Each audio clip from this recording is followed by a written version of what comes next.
This video will cover the structure of a long bone. So here we have, this is our femur, and it's considered a long bone. Now long bones all have the same general structure. We have a proximal and a distal epiphysis, and then the shaft in the center, that is called your diaphysis.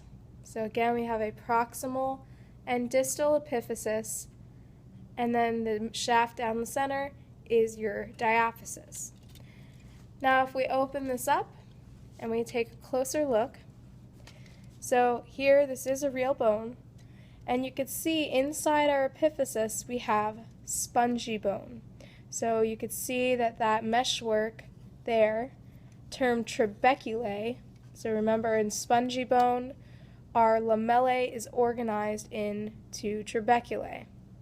So this is spongy bone, and in spongy bone, within this epiphysis, we will find red bone marrow. Then if we move down and we look at the opening up the diaphysis here, there's a cavity. So that little cavity is called the medullary cavity. Now in adults, this cavity is full of yellow bone marrow, which is made up of fat.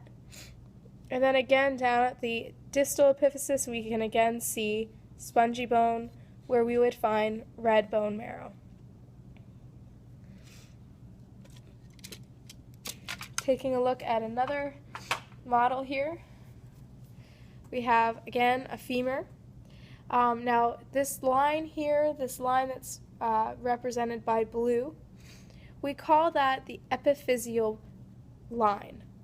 This is where that process of endochondral ossification occurs, when you start off with a hyaline precursor and you replace that hyaline cartilage with bone.